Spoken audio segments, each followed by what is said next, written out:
All right, welcome back to the Dose Bros Banter podcast. I'm your host, Joe Shear. Oh yeah, I'm your host, Connor Kerr.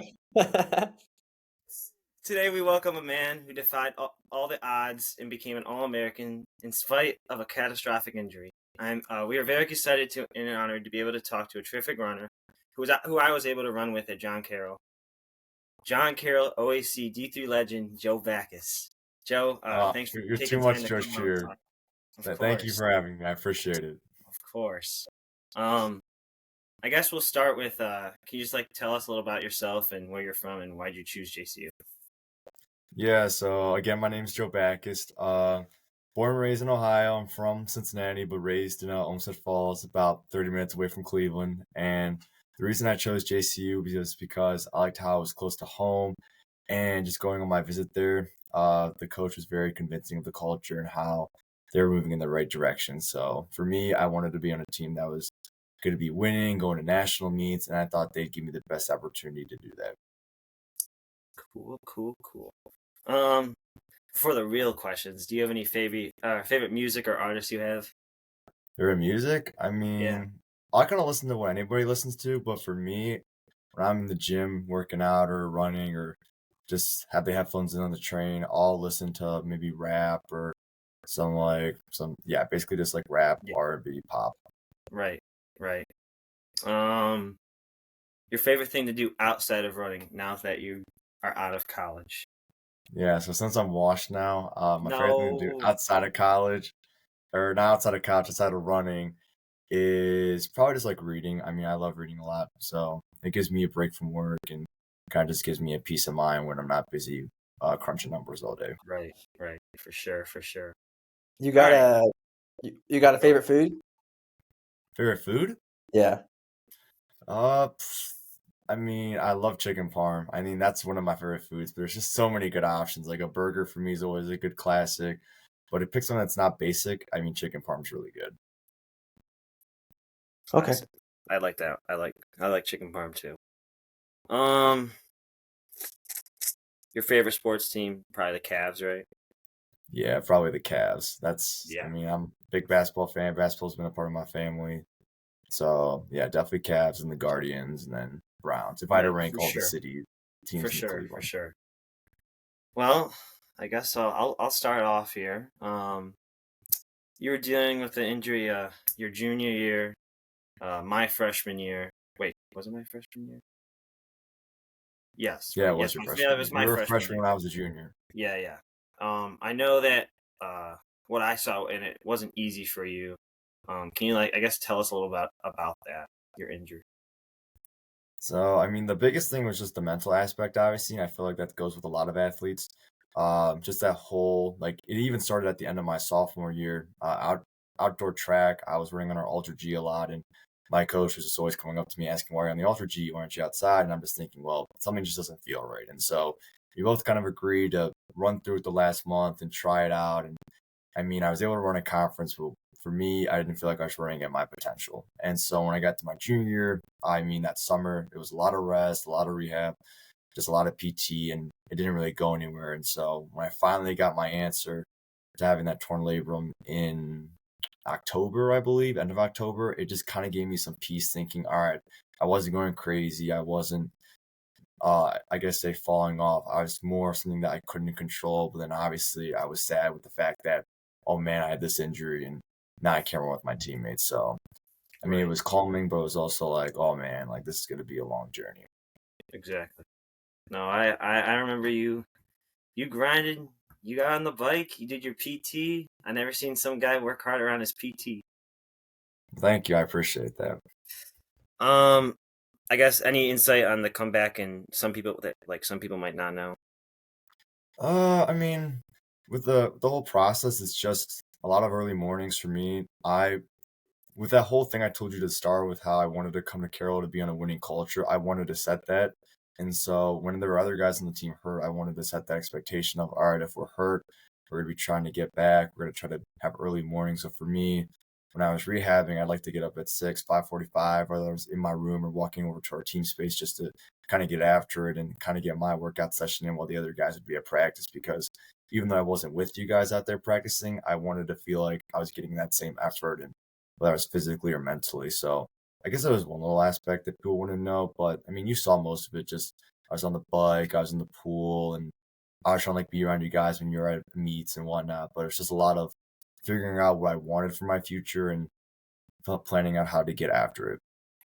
Right, for sure.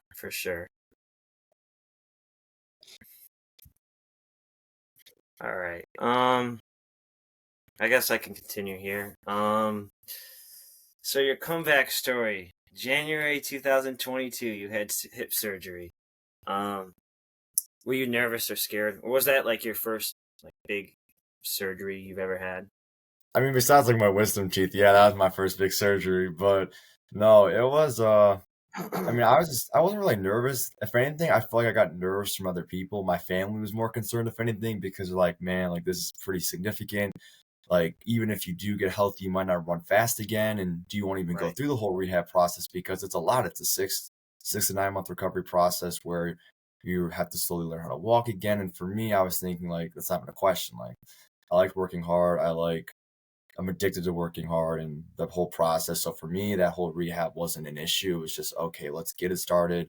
Let's start from square one because I loved running so much and I just wanted to be back. I just wanted to be on that line and be with the guys, and I was going to do anything it took to get back out there. Right. So then, first run back, 5 months later, you had your first run back. How'd that go? And I guess how far did you go? And just talk I think it was like 2 or 4 minutes. It was something pretty small because every doctor does it differently. So my doctor, he just had me run every other day and try to increase by 2 minutes. And then once I got to a certain point, I think it was like 20 minutes, he just said, take it back down, go lower, and then go back up. Because some doctors like to run walks, some like what I had, just run short and go every other day. So for me, it wasn't bad. I was actually just nervous. I didn't want to go out like the last time because before I had the surgery, and after I did all the PT, I think I went out and ran like 6 flat for like 3 miles. And I was like, oh man, like I probably shouldn't do that again. I don't want to get hurt. So I have a smart watch. And so I decided to like set a pace with time. And so if my watch buzzed at me, I knew it was going too fast. So I just tried to stay in that time zone and Well, that's smart. work from there. For sure. And then 3 months later from that, you had your first race at Michigan State, the national course that year. You ended up running 29:07.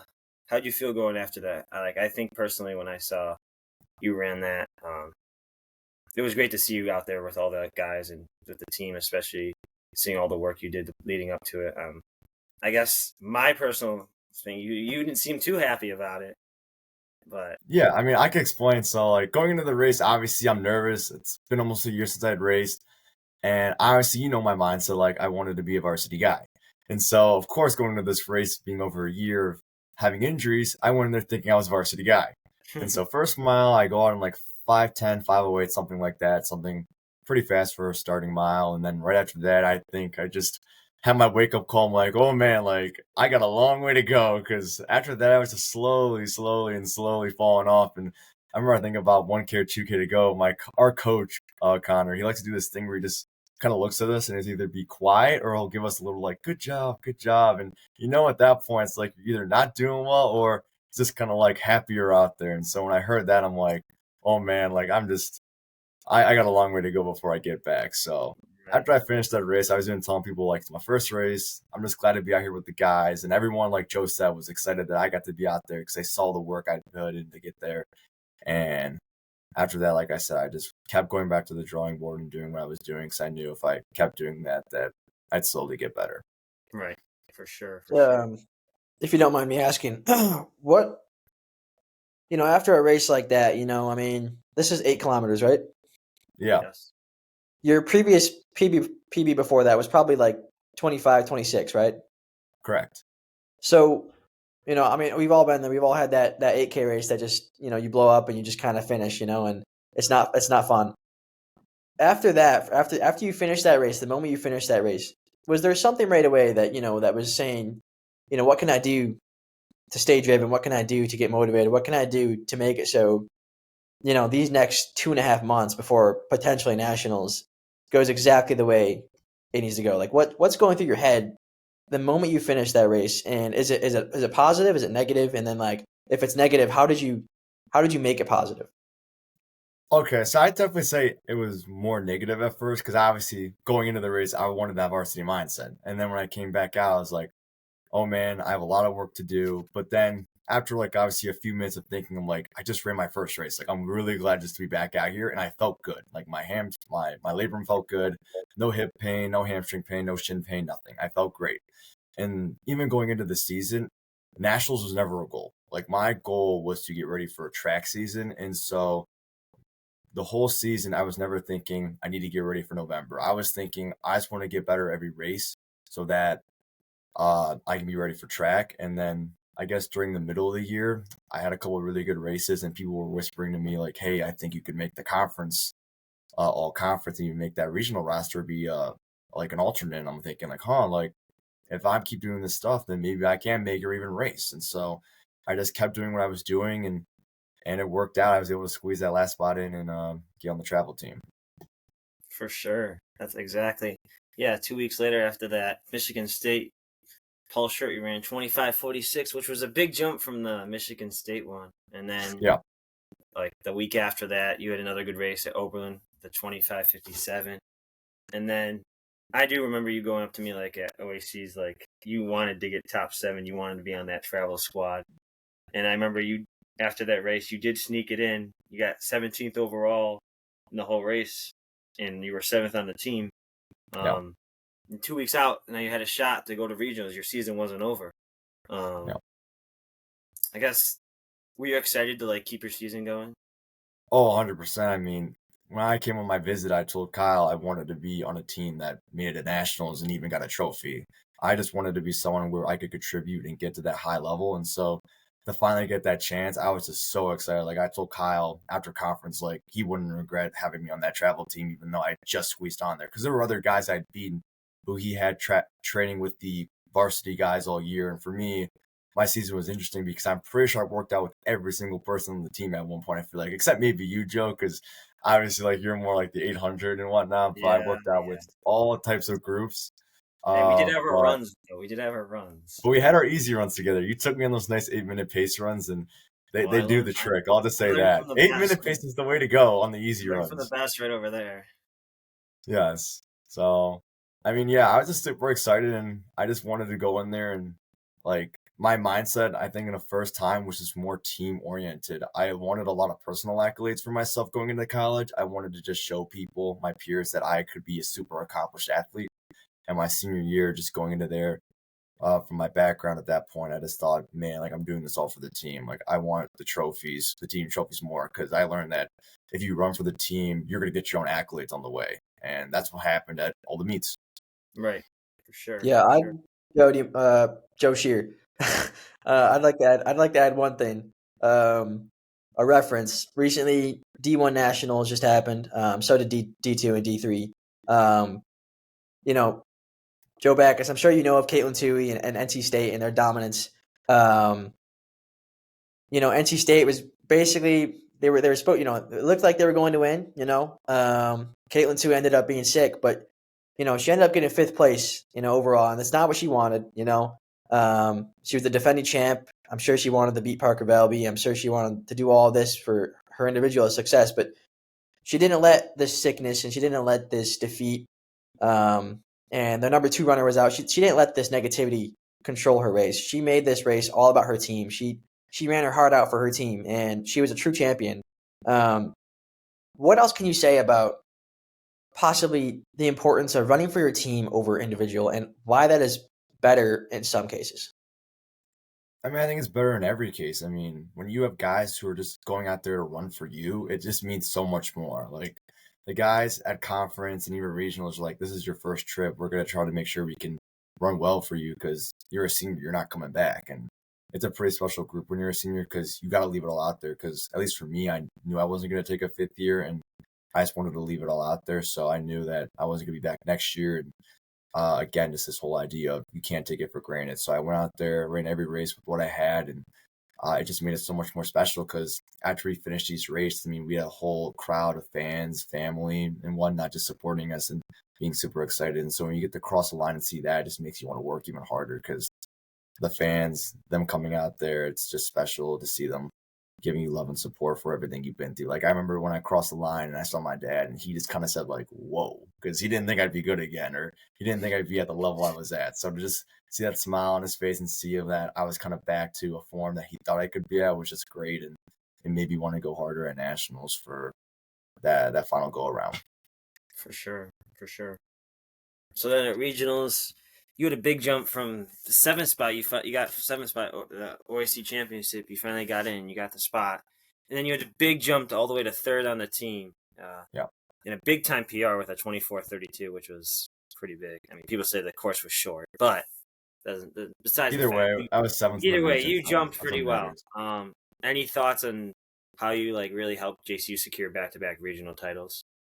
Well, during the middle of the race, that course was two big loops basically, and on the back end of the first loop, our coach he kind of yelled at me, "You're the fifth guy. You're the fifth guy." And I'm just thinking, I'm scoring. Like I got to get up there. I want to find the other guys because I knew the other guys. We had Alex, Barrett, Champa, Tommy, and I just wanted to work my way up. So I knew that if we were going to want to get on the region and just secure our spot automatically, I just had to work our way up. And I think the right term is a runner's high. I just felt so good. Like I felt like I could just keep clipping and moving forward, and it didn't feel like I was breaking a sweat. Like there were points I was talking in the meet. Like I was talking to Champa and Tommy as I was passing them, saying like, "We got to go. Like we got to get up there if we want to get the spot to national." So it was one of those moments where I just felt really good, and I kept rolling with it. And luckily enough, I didn't even know I was seventh, but I just kept moving up, and I placed that high. Right, for sure, for sure.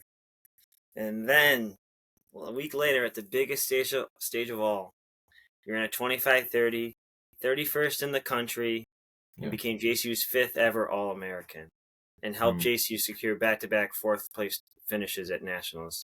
I guess talk us through the moment and how you felt, and then any takeaways from that whole journey throughout the whole season. Obviously just grateful. Like I did not think I'd ever run a national meet, to be honest, because obviously when you have surgery and the doctor says it's a 9-month recovery, I got it in January, so that meant I might not have even been running until like September or October, meaning I wouldn't have been running cross country season. So I was just really grateful for the experience. Like all the guys had told me just go out there and race because you're never going to get this chance again. So I just went out there and told everybody that I'm going to give it my all, and they told me the same. And luckily enough, we all balloted out and we got fourth, and it was just a fantastic feeling, just a feeling of relief and being like, man, like I did this, and I was able to beat a lot of guys who haven't even got theirs yet. And I think there were a lot of runners in that field where they're better than me. And that's just the thing. Like I didn't think about other runners, I didn't do research. I just went out there and been like, I belong here. I'm having really good momentum, and I'm just gonna go out there and race. I don't care who's behind me. And of course, after the race, people were looking at the results and like, you actually beat like a 4:04 miler guy. And I'm like, well, my PR is 4:25, so like I don't care. But it's just like a cool thing to know that. You weren't even sub 2 in the 800 then, too. No, and my one buddy, he researched after, and he's like, "Oh, you're such a fluke." I'm like, "Please explain why." And he's just busting my chops, like, "You're the only All-American not to break 15." And I'm like, "Oh, like that's crazy." So it's just one of those things where it's like, on paper you might not look like you belong, but if you go out there and race with your heart, like you can run in any race. Like, I Right. mean, that's a big thing with JCU. Like we go out there and we just race hard because we know that Kyle's prepared us, and that if we go out there and think we can run well, we're gonna run well. Exactly. There's something I'd like to say about that. Joe's here. Stop me if this goes into one of your questions. You're fine. There's something to be said about John Carroll University. I think it was. I'm not. You can see. You probably give me a better idea when this happened, but they went from becoming, or you guys went from becoming, the average, D3 team to one of the best D3 teams in the country, and consistently making nationals, consistently being the top in your region, and being able to compete against D1 teams at races like Paul Short, and what is it about that mindset, about the environment, about the culture there, and that helped you guys do this? And what was it that really started this? Where did it start? Were you part of this in the beginning? I remember Alex Phillip talking about this on a different podcast, COVID, and how COVID kind of affected you guys and how that training started and how your mindset shifted. But I'd like to hear your perspective on everything and why you think, John Carroll changed the way it did and why. I mean, I think it changed just because we had a lot of guys with a lot of upside who wanted to be on the podium and get recognized for their work. I mean, look at a guy like Alex Phillip, who is obviously good in high school, but then once he got into college training, he became a stud. Like, he just worked really hard and he got to a high level. And with the group of guys we had, we all were really committed to running and just trying to be the best versions of ourselves. And that's what I think made the group so special. We had a lot of guys buy into that process of just chasing excellence. And if you can get a group of guys to do that, it just makes the sport so much better. Because I remember in high school, it was just tough to get guys to want to even run like 5 days a week, 6 days a week. And that's why we struggled. But at Carroll, I mean, you got like 15, 13, how many plus you got all the guys who are just like, I want to get to this spot. And it's great because you got someone to always work with. That's a PT, lifting, easy runs, workouts. There's always someone there who wants to get better that day. And that's how we got good, is we didn't chase the end goal of getting fourth. Like our senior year, we were expecting to get like probably like 20th, 19th, 13th, whatever it was, because we just thought our team was a disaster after losing guys and injuries and whatnot. But we just went in there knowing that all the work was done and that why could not be our day. So we just went out there, raced with our hearts, and we got that fourth place finish, which was great. So I just think guys buying into culture is what made our team so good. Perfect. Yeah, thank you. Exactly. Any thoughts on the days runners do not run? Like they do like just 2 hours of cross training instead of not running. I know you did a lot of cross training. I know like Parker Velby does something like this. Like she's one of the best female runners in D1. She just said she runs, what'd she say, 3 days a week, 2 days a week? Yeah, 2 or 3.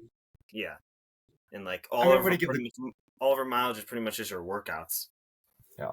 I mean, I'll give you the classic answer. Like, I mean, I feel like it just depends on the person. I mean, during that senior year of cross country, I'm remembering my training correctly for most of the season. It was elliptical Monday, workout Tuesday, boost Wednesday, easy run Thursday, run Friday, maybe like cross trainer boost Saturday, and a long run Sunday. So maybe like 4 days of running on land, maybe 3 depending on the week.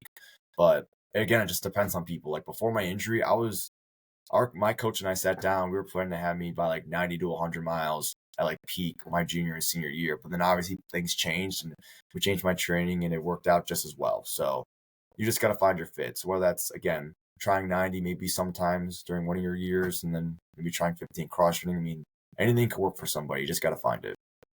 For sure. Love it.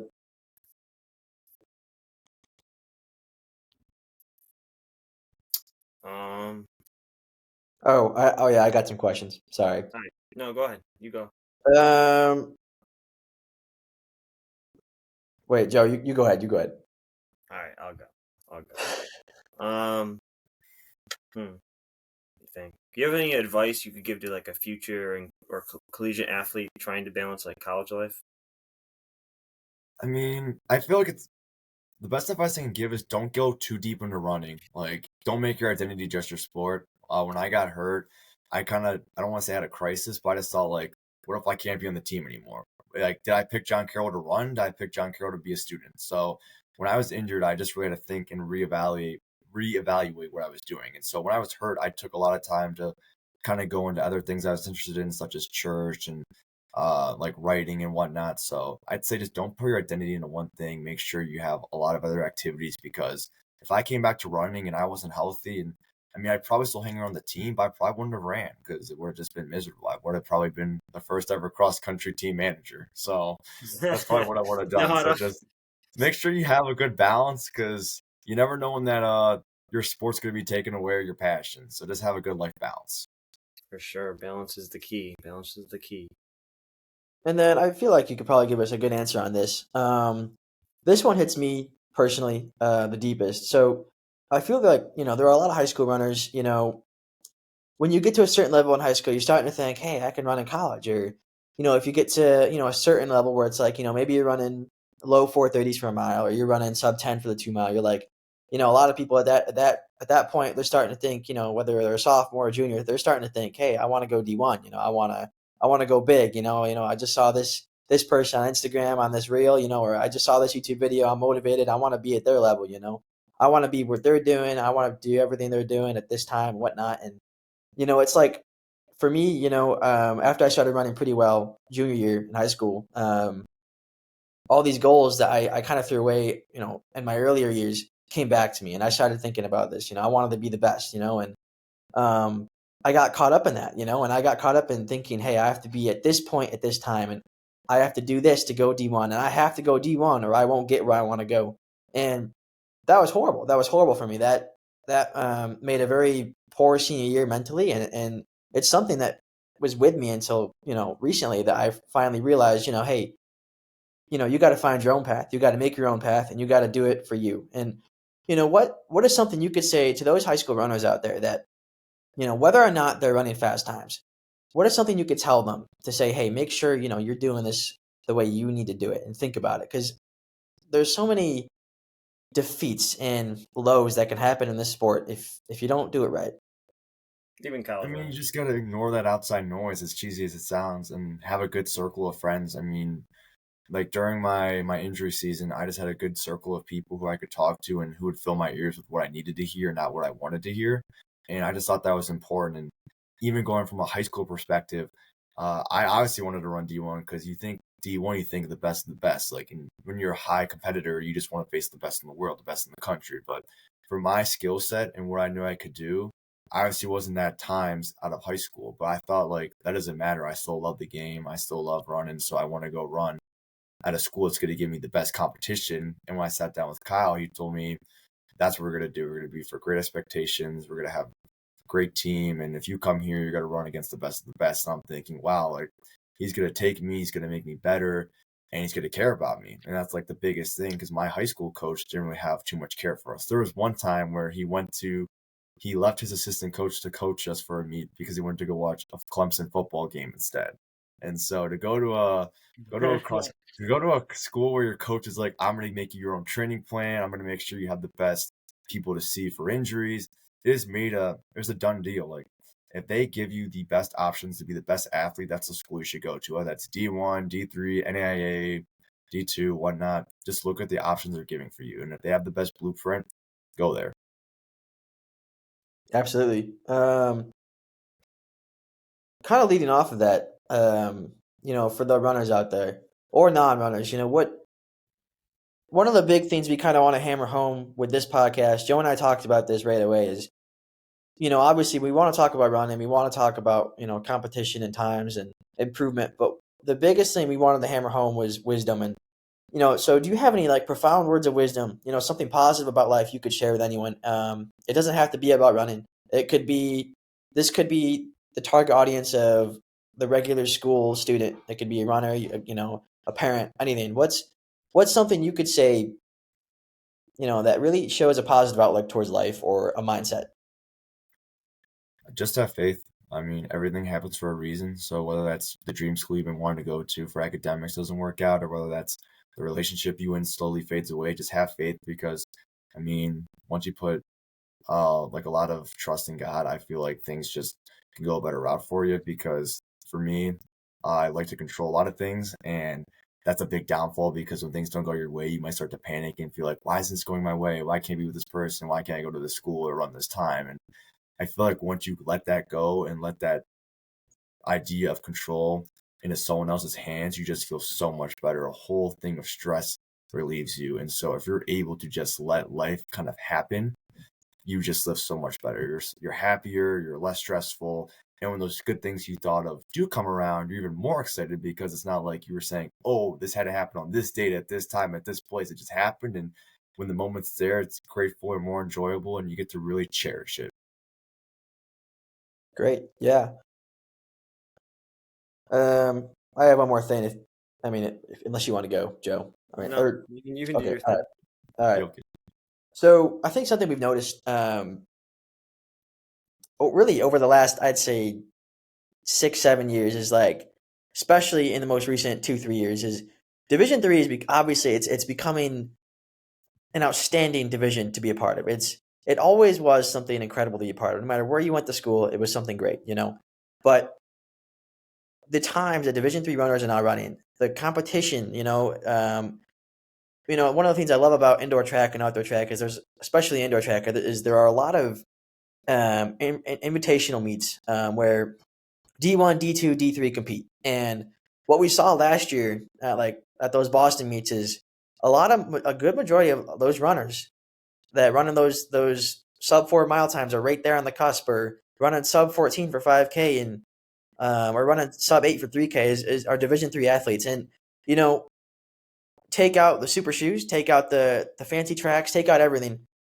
These Division III athletes are competing with these Division I athletes, and they're right there. I think it's just a matter of time before Division III and Division II and Division I are much on a closer level. Division I will always be something different because that's where people go when they're extremely, extremely gifted. But what is something you believe helped kind of bridge the gap between Division I and Division III? And it doesn't have to be physical; it could be mental. Really, anything. Just the idea of people wanting to have a chance. I mean, if you really have a love for the sport, it's like we talked about earlier. You just want to go to a school to run. So whether that's a super small school or whether that's a big school, you just want the chance to compete. And your coach will find you those meets. So when you say all those D3 runners went to Boston, they want to race those guys. And when they beat them, it's more clout for them than it is the other way around. Like if you're a D1 runner losing to D3, it looks bad on you. But when you're a D3 guy beating all those D1 guys, it looks so much better because it's like, wow, this guy's from such a small school and they have no facilities and this now, but he just ran 1340 or like 359. It's if they want to find a place to run, they're going to find it and they're going to compete. And again, the coaches do a good job of finding those meets so that we have the chance to compete at that high level. Yeah. I guess the last question. What's next for the running story? I guess what are your career goals? I mean, I know you go out and just run and hobby jog, I guess now. But what else? Do you have any goals? I mean, yeah. I think my marathon. one racing goal I don't know if you're gonna do a marathon or not, but you might do. A marathon I don't see in my near future. I think the next big race I want to do is I want to run a triathlon. I feel like this is a big challenge because I like the running part. I like swimming. I don't love it because I feel like I can't breathe underwater, and that makes sense. Like you can't breathe underwater, but I like the swimming part. I like the biking. I like the running, and I think it's just a nice challenge to have all three different components in one race. So I think if there's going to be any big race that you classify with that, it's going to be that one. I think I might run a 5K next year too. There's a local 5K in our hometown, and I haven't been able to run it in 4 or 5 years because in high school it'd be during our regional race, and obviously I ran regionals my senior year when I first started, and then for the past 4 years it's been college running, so I haven't had the chance to run it either. So I just probably want to run that race so I can see how I do, and then like I said, maybe a triathlon in my future. But like Joe Shear said, kind of just hobby jogging right now. Like sometimes I'll hit 40-mile weeks, sometimes I'll do 20-mile weeks. It just kind of depends on the mood, but I'm just really enjoying running right now. We had a lot of guys on our team, and one of them, Ethan Dimitrovich, he had a job on Sunday, and since all the guys run in the morning, his job got out in the afternoon. I'd always run with them because I just enjoyed his company. I enjoyed running the mile. So whether that was 10, 11, 12, I just like to stay in shape so that I can run with those guys and make sure they get to a good spot too. I just enjoy running through the conversation and getting out of the house and all those types of things. Right, for sure, definitely, Mr. Yay. I ran with you the other day. You were cooking me. I don't know about that. I mean, we were both just going 7 flats and 7:30. It's just what feels good, Right. No, on the day, whatever feels good on the day. Well, sorry. Do you have any swimming experience or no? I mean, I swam in my mom signed me up for those swimming classes as a kid, so I did those, the swim team. But my coach, she didn't really think I was good, and when she didn't want to she didn't throw me the good relays because me and my brother, we both swam. Our whole family basically swam for those swim lessons. And when you're a twin, you sometimes get competitive with your twin. And my swim coach would always put him on the better relays and me on the mid relays. And so after that, I'm just like, well, if I'm not going to get a chance, I'm just going to quit. And after the season was over, I decided just to stop swimming and kind of find another sport to do. Yeah, sure. I'm sorry. I meant to ask this in the beginning. When did you start running? No, no worries. So, I mean, quick little story is like there's many people you could say. My older sister says she likes to take credit. I mean, I'd say she's the first one in our family to run cross country, and so that was kind of a good way to get into running. But I was also in the Boy Scouts, and a lot of my scout buddies were in running. They're like, "Hey, you should come out for the team, just like for fun." And I did that. In my first 2 years of running, I just kind of messed around. I did a lot of walking, and just was there for the team camaraderie. And my sophomore year, I was like not great. I was like 18-20s for most of the year, and I broke 18 once. And then after that, I got team MVP for that. And so once my coach told me like, "Hey, I think you could do something special in the next year or two," I'm just like, "All right, well now I gotta start training so I can live up to that expectation." And after that, I just fell in love with the sport, and that's how I decided to run in college. There you go. Yeah, I think this is an excellent example of like you put your mind to it, and you put in the work, and you stick to what you say, and like you can do almost anything with the sport. I mean, like you just said, you were running low 18 minutes for the 5K as a sophomore, right? If that, Mhm. yeah, I mean, if that, yeah, I mean, going into like my freshman year, I was probably like 22s and 21s all year, and then Right. I got in like a varsity B race because he'd have the varsity rest, and then you had the next 7 guys up, and I paired like 3 minutes from like out of nowhere, and then after that, it was just like, okay, he's gonna put like a little bit more time into me since I actually made a pretty big jump. Right. And then you ended up running sub 25 for 8K, for 5 miles, less Yeah, than less than 5 years later.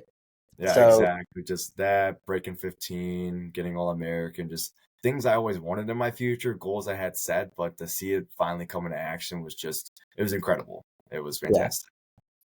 Right. yeah. So any high schoolers out there listening, if you got that one kid on your team that's like 10th or 11th on the team or 15th, and he runs 21 minutes for the 5K as freshman or sophomore, look out, They're They're look coming. out. You better watch out. I mean, if they got the coming. desire and the work ethic, I mean, obviously there's the phase hard work beats talent, and there's certain degrees of that. But if you work really hard, like you can beat anybody. Like that's just how it is. Put your mind to it. That's just how it goes. Yep. Well, Joe, I think that's all we got today. I appreciate you coming on the podcast. Yeah, I thanks, hope you Jokic. enjoy your Thanksgiving with your family, and it was good, really good talking to you. Yeah, thank Yeah. you guys for having me. I Yeah. appreciate you letting Yeah. me share my story again. Yeah. Thank you, man. Appreciate it all. Yeah, no problem. All right, have a good one. All right. See you, man.